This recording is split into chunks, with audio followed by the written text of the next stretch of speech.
A 6 meses de haber asumido el poder, Azfura ya tiene una opinión en contra de casi el 70%. La inflación del país se reporta en el 6%, que es casi el doble del promedio regional, y la canasta básica ha aumentado 30% desde enero de este año.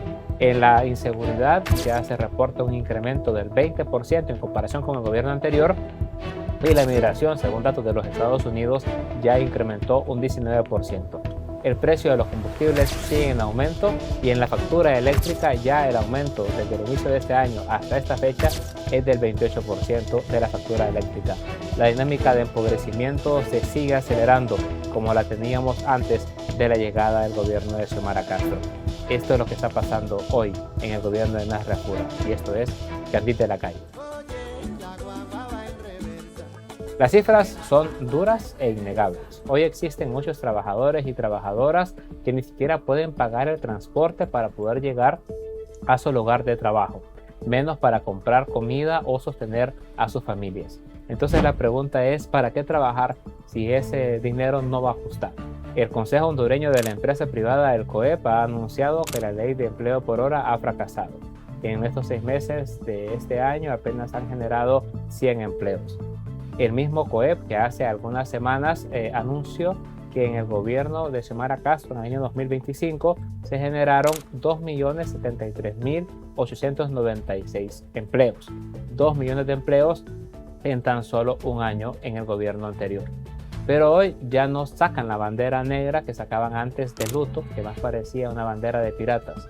Hoy ya no se quejan como antes. Pero decir que mintieron durante los 4 años del gobierno anterior para que los socialistas salieran del poder y volvieran los grandes empresarios a gobernar a Honduras ya es una redundancia innecesaria. Pero acá la pregunta es ¿por qué no arranca? La respuesta simple es por la concentración. Pero no me refiero a la intelectualidad enfocada, sino a la acumulación, al ejercicio propio de un ladrón que mete todo lo que se robó en una bodega para que nadie se lo pueda quitar nunca. Esa acumulación, ese acaparamiento que lastimosamente existe en nuestro país. La primera concentración es la del poder.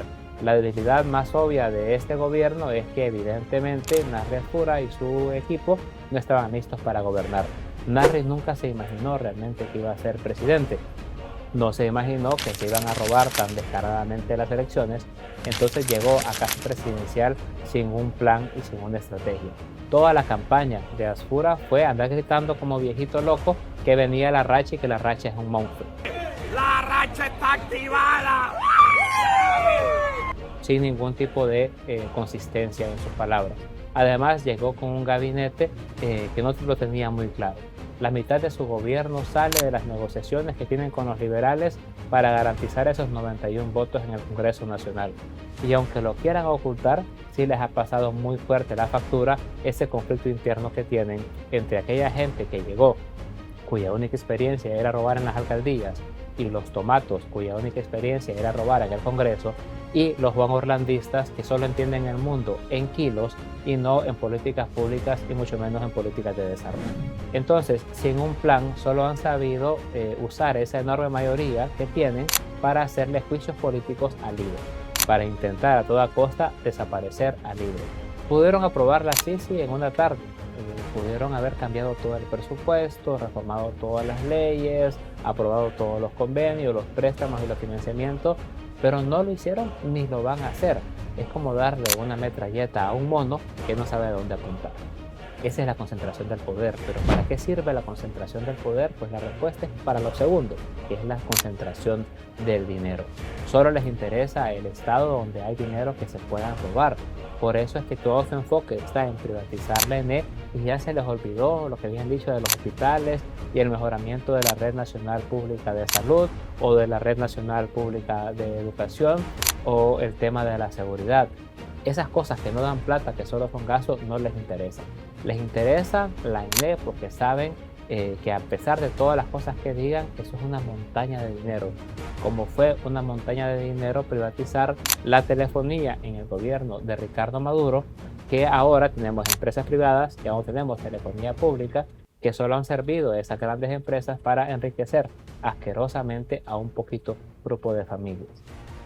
Han colocado en puestos claves a personas que están siendo investigadas o han sido condenadas por actos de corrupción. Parece que no les bastaron los 3.500 millones de dólares que se robaron del Seguro Social en el gobierno de Pepe Lobo y en el primer gobierno de Juan Orlando Hernández, porque ahora parece que van por más. No le van a cobrar más impuestos a los ricos y más bien les están regresando los fideicomisos y los contratos onerosos con los que se volvieron inescrupulosamente millonarios. Ese es el gobierno que tenemos actualmente en Honduras. Es un gobierno que genera pobreza porque lo que realmente está haciendo es acumulando enormes riquezas en las 10 familias más poderosas de este país y sus 25 grupos económicos. Claro está, siempre cobrando una buena mordida en ese proceso. Entonces, por matemática simple y lógica sencilla, hay que entender qué pasa cuando el 10% de la población, que son esos 25 grupos económicos de las 10 familias, concentran el 80% de la riqueza, pues el resultado es que el otro 20% de la riqueza que queda debe estar distribuida en el 90% de la población. No hay que ser brujo para entender por qué en Honduras hay un 70% de pobres. Ya no hay cobija para tapar. Toda la cobija se la acapararon esa gente que hoy está gobernando.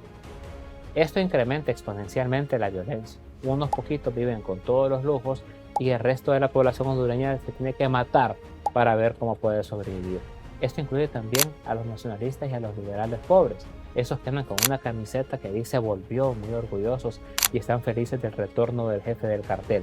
Esos pobres engañados por la televisión, por los pastores y por los curas que distorsionaron completamente el mensaje de Cristo y que los convencieron a la gente que distribuir las riquezas es pecado y que la justicia solo llegará cuando lleguen al cielo, porque aquí en la tierra hay que votar por lo que nos aplastan y darle gracias a Dios por ser pobres. Ese cachureco o cachureca empobrecido y atontado por información basura defiende los intereses de sus agresores. Se siente bien con su camiseta azul, pero se muere de hambre igual que la mayoría. El mejor producto del capitalismo, de su propaganda, es el pobre que defiende al capitalismo. Es como un cerdo o una vaca que orgullosamente defiende la fábrica de carne. Dicen en el barrio que andan medio callados los nacionalistas, que andan con la cola entre las patas, que andan viendo a ver cómo ajustan para el almuerzo y que ya no defienden como antes a la racha. Algunos incluso dicen que en secreto extrañan mucho a Xiomara. Si uno camina por el centro de Tegucigalpa y viene del barrio abajo hacia la plaza central, se va a encontrar en el camino a muchos negocios que ahora solo venden café de 3 lempiras y un pan dulce que vale 5 lempiras. Lo extraño de esos negocios es que ya no se ven solo en las mañanas como antes, sino que se ven también en la hora del almuerzo. Ese es el nuevo almuerzo de muchos hondureños y hondureñas que ya no pueden ni siquiera ajustar las baleadas. Ahí uno puede escuchar a alguno hablar sobre la amenaza de los socialistas y a otro sobre la importancia de defender a la empresa privada.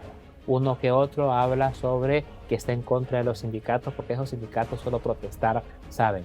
Y otro más, decir que lo único bueno de este gobierno es que los vagos socialistas ya no andan en prados blindadas, sino que esos carros han vuelto a estar en manos de los grandes señores. Una linda conversación antes de volver a un trabajo donde no van a ganar lo suficiente ni siquiera para vivir. Una interesante conversación mientras se remoja el pan en el café.